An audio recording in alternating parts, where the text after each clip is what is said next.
so you know, they have worked for the last 3 days talking about diversity, equity, and inclusion, and just really having some great conversations. So we look forward to hearing from you this morning. Well, I'm going to put my phone up here as sometimes I've been known to talk a lot. So I don't want to bore you or overwhelm you with wordiness. I want to talk a little bit about why a sense of belonging means so much to me personally, and why I'm so committed to that in my field.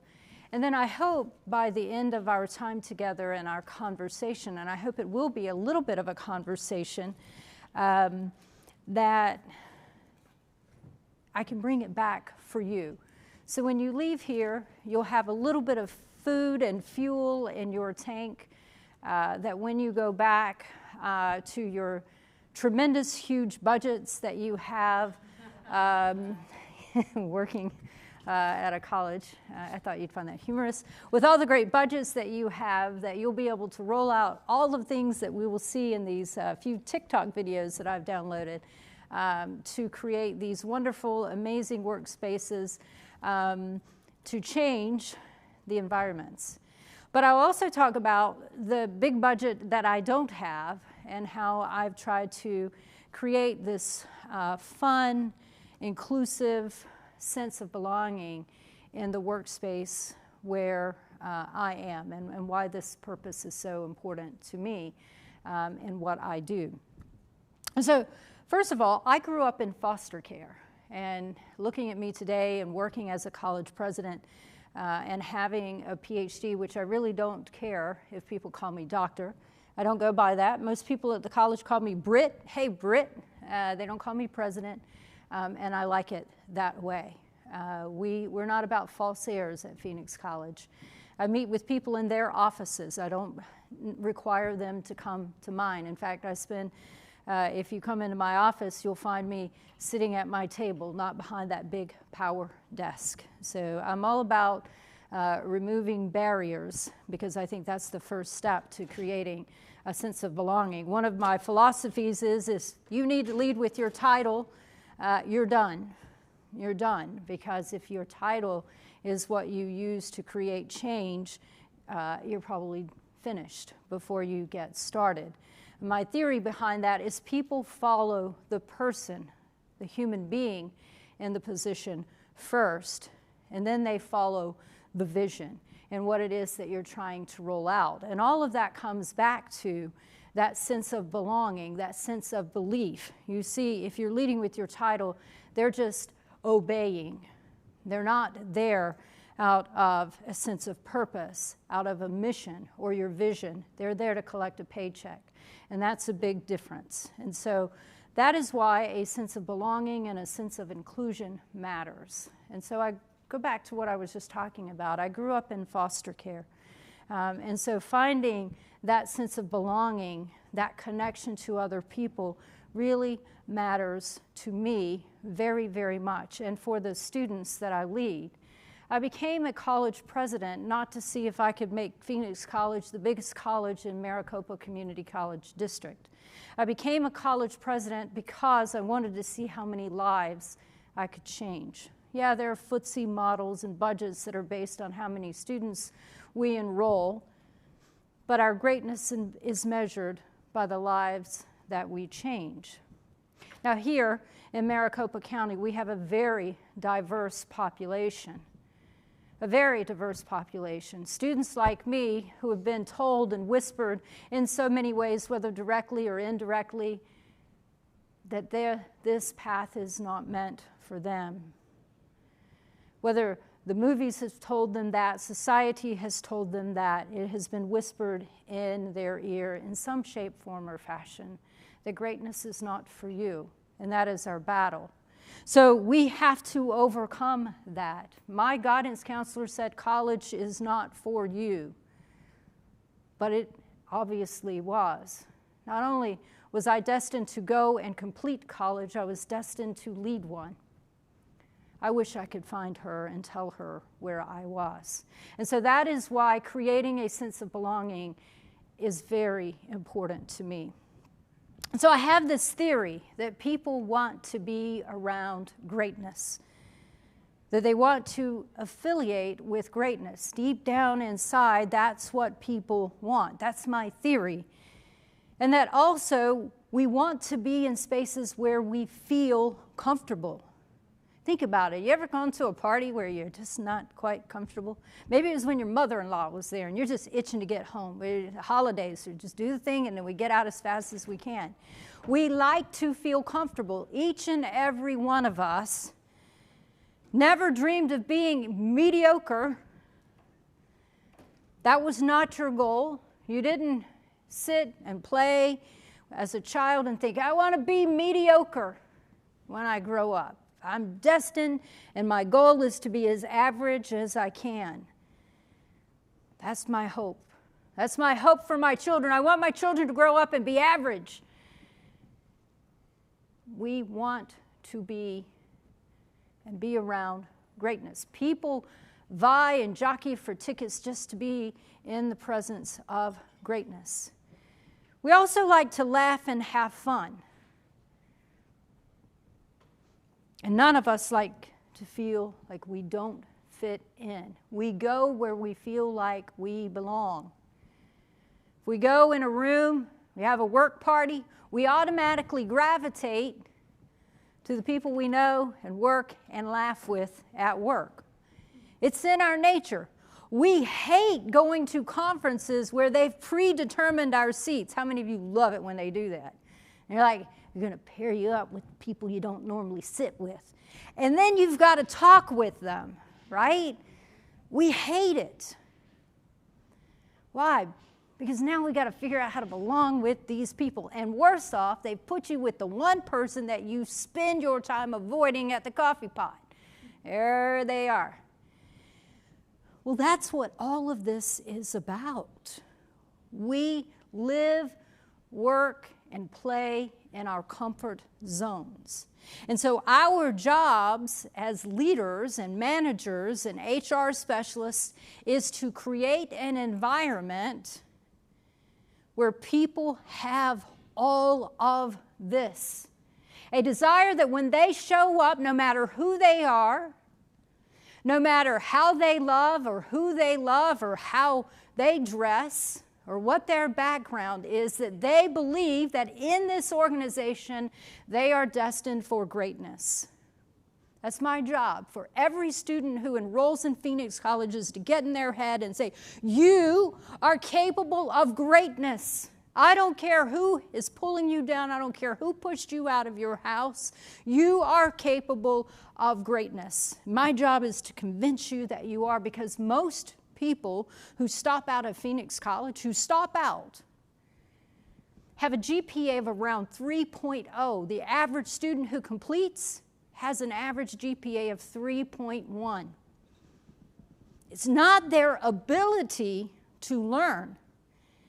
It is their ability to believe that they can overcome and persevere through whatever obstacle life has thrown in their way. It's grit. It's resilience. It's the doubt in their head, whatever doubt is there.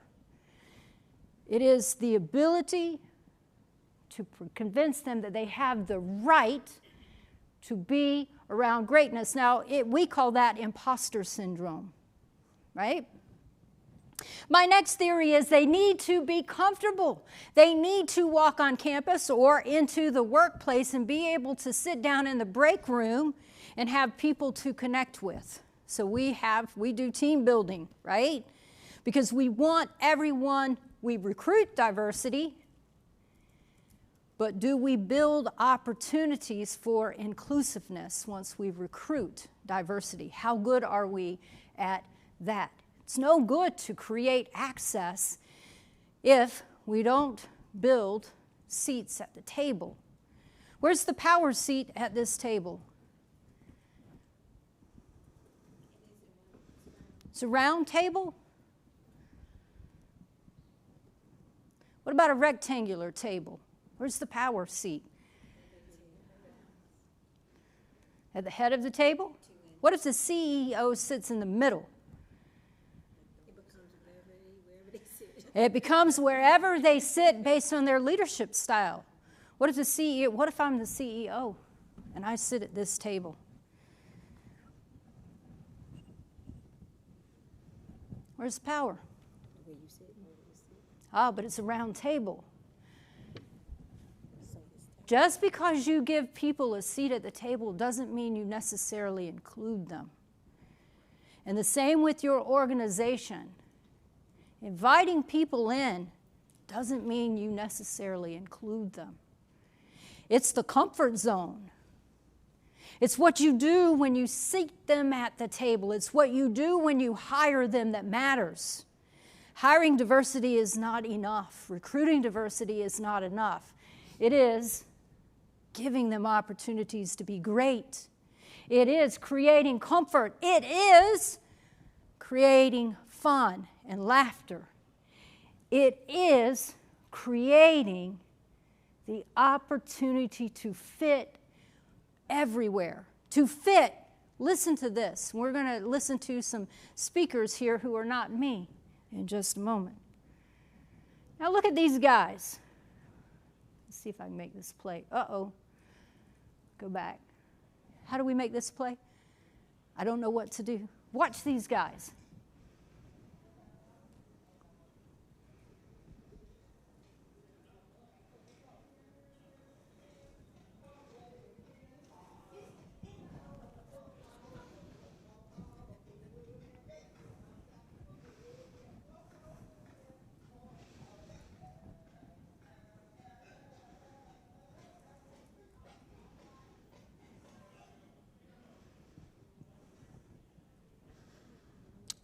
Now, what do we know just happened there? Got the job done, didn't they? They were singing. They were laughing. They did it their way. They got the job done. Did you see the leader of that table saying, one of the things I love to do when I hear people laughing is that, hey, we do not laugh in the workplace. I love to do it because they know I'm joking. There's nothing that gives me more joy than to be walking down the hall and hear laughter in the workplace. Then I know I'm getting it right. Your barometer for your leadership is laughter in the workplace. And if they're singing, you know you are on a roll. They're getting the job done. No micromanaging. And they're a team. They're laughing together. One of the things I did, I made the New York Times. I never thought I, as president, would make the New York Times, but I made the New York Times. My vice president played a prank on me in July. I went on vacation. I left her in charge, or acting president. She hid 60 rubber chickens in my office. Now, these chickens were hidden in such a way that I would find one every day, every file drawer, every envelope, in the printer. They were even in my bathroom. Unrolled toilet paper, and one chicken flies out. So I started a rehoming of the chickens. I did my fall convocation address, and I said, I'm rehoming 60 chickens. Random acts of kindness. And the idea was 60 nominations might come in, and they would get one of these chickens. I'm up to 250 chickens. Jeff Bezos must be wondering why in the hell Phoenix College keeps ordering rubber chickens. They're like little slingshots. But the team, the singing, the laughter. My presidential portrait is going to be a rubber chicken. I will never be known for anything else at Phoenix College other than the chicken president. It's silly. It's mundane, but they love it. And the chicken is awarded for smiles, laughter, some pranks. We appointed a new department chair. They stacked all the chairs on the first floor in her office and put "Got Chair" on her door, and she walked in, and there they were.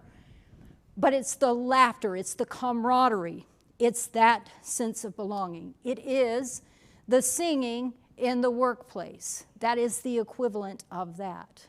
250 now.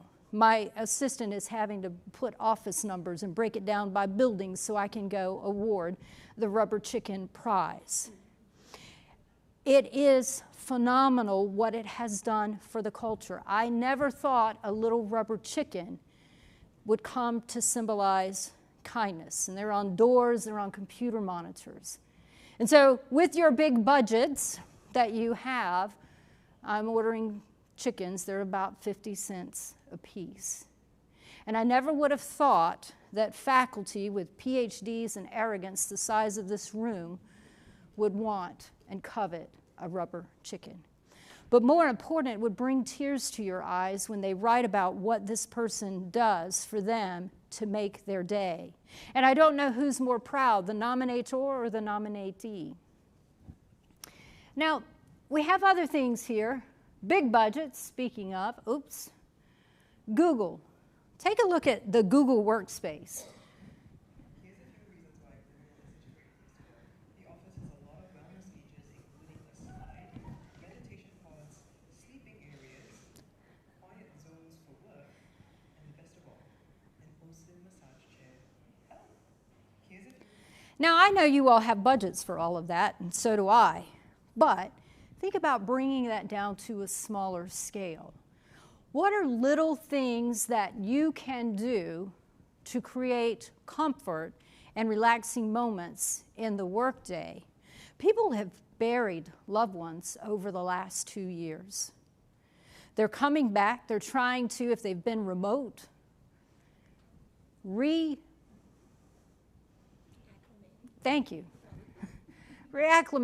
to people they've not seen. Some of them have a little bit of social anxiety now from being away. It's real. But they're dealing with death and loss, or maybe the person that they used to work beside is no longer there. That is a real pain. Their workspace, their work life, people are missing. What can you do as leaders to help with that trauma? You're not going to install a slide, right? Unless you've got budgets that I don't have, and if you do, send me an app. But what are small, inexpensive ways that you can create time and space for your employees? You know, as I was titling this, if you want people to come and stay, part of the challenges that you're facing is recruiting people. We have this mass exodus. So how do you get people to come back? And part of it is really brainstorming with your teams. How do you create balance and space in the workday when it gets heavy? This trauma will not disappear immediately. This reacclimation will not just happen overnight.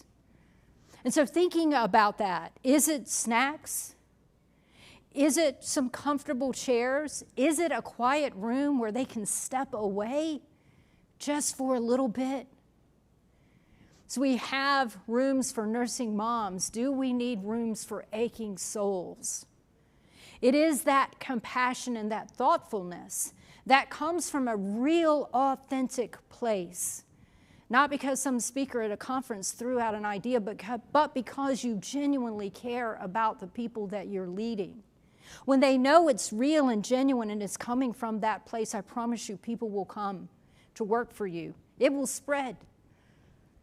I'm stealing employees, pilfering employees from other colleges because they know there aren't these false structures. They know, as president, I go meet people where they are. They know about the rubber chickens.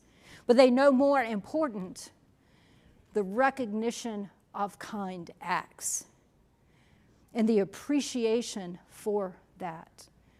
They know about the compassion. So I mentioned this earlier, knowing that you are a great place to work. If you are, it will spread. Look at the faces in this video.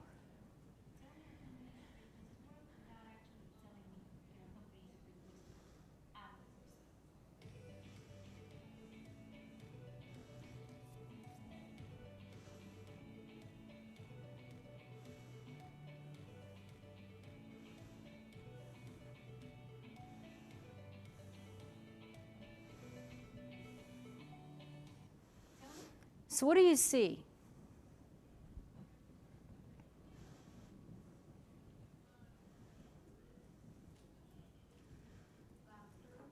Laughter, comfort, engagement, camaraderie, people together working on similar things. And I think that's what's important. Providing opportunities for that to happen will be critical.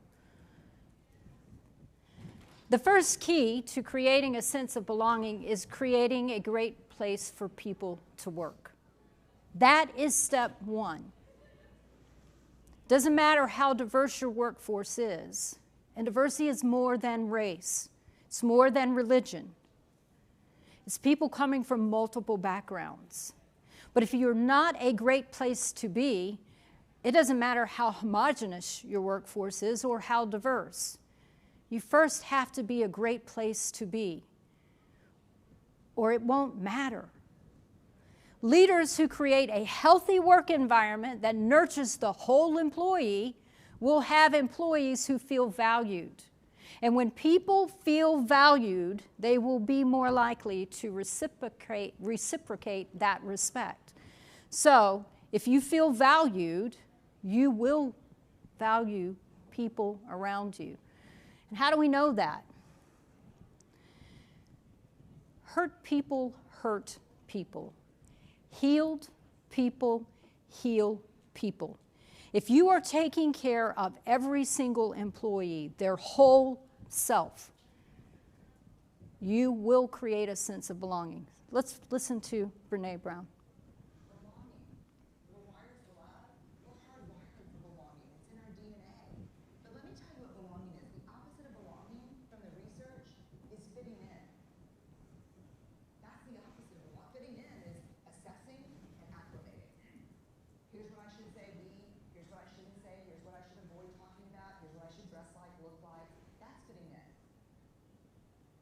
Belonging is belonging to yourself first, speaking your truth, telling your story, and never betraying yourself for other people. True belonging doesn't require you to change who you are. It requires you to be who you are. And that's vulnerable. So, when you recruit people, do you ask them to acclimate, or do you accept them as the human beings that they are? Do you hire diversity to bring strength to your organization, to bring talent to your team? Or do you hire diversity because you have a number that you need to meet? Or do you want true diversity because that brings strength to us? And if you're hiring diversity because you have a purpose and a mission to make your organization stronger, because our society is becoming more diverse, and our sum and our whole is greater if we do that, then you will become stronger. Hurt people hurt people. Healed people heal people. We become richer when we understand people and meet them where they are. We are not asking people to change who they are.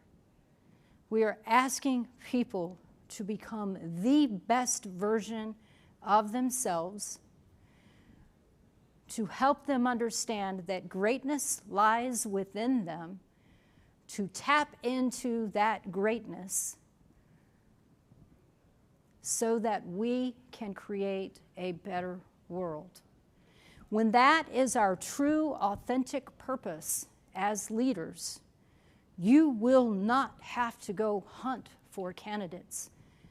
Candidates will beat your door down to join you in that mission. And if you will truly take care of the people who work for you and respect work-life balance, they will stay. The problem I have is making people go home. That's the problem I have. Every day about 6 o'clock I do a sweep. Why are you still here? It was quitting time an hour ago. I'm going to need you to go home. If you don't go home, I'm going to write you up. That's my threat. They know that I won't. But what they do know is that I care. All right, I'm going to let you stay today, but tomorrow I'm coming by. But they know that I'm encouraging them to find balance. So what do? They start sneaking in the morning early because they know I don't do mornings. I know what they're doing. But listen to this. Our younger workers, this is what they're saying. This is what they're telling us. The wholeness, the balance, this is what the pandemic has shown us.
So I'm going to close with Trevor Noah and one more thought, because he has a good line in here.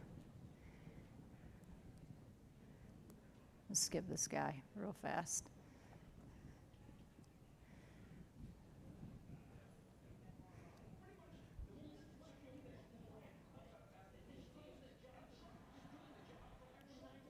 Uh-oh.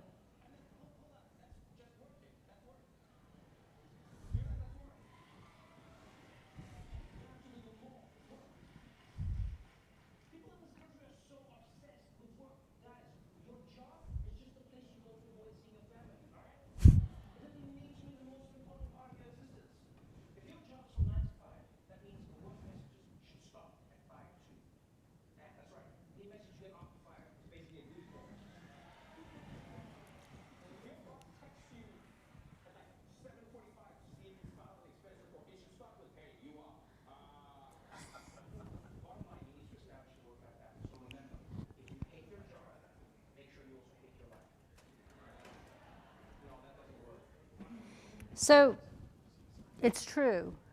The pandemic took people away from us that we love en masse. Everybody lost someone they knew. It's hard to find someone, whether it was a family member, whether it was a friend, whether it was a colleague. The pandemic taught us very quickly to realign our priorities. And the younger we were, the more quickly we realigned those priorities. That's what we learned.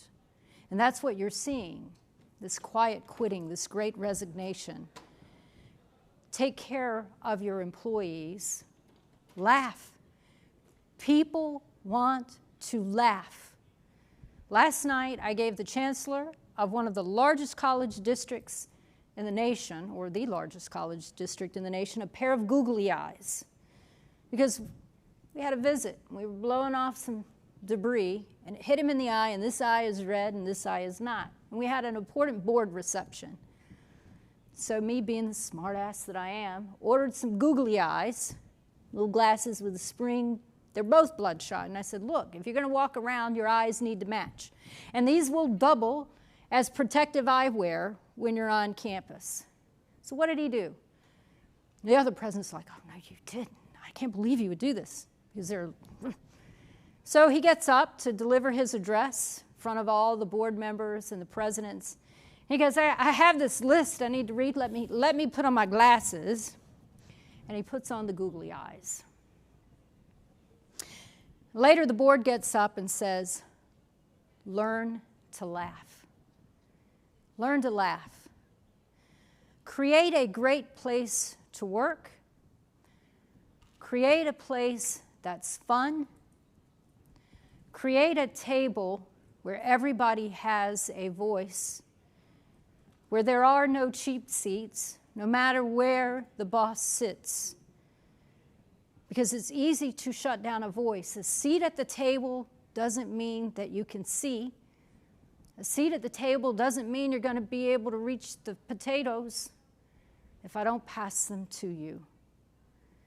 Be intentional, but more important, be genuine.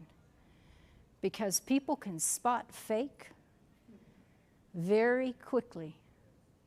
We know fake. We know fake lips. We know fake butts. We know fake eyelashes. And we know fake friends, right? We do. And your employees do as well. The key to inclusiveness, the key to belonging is simple. It is a genuine, pure heart.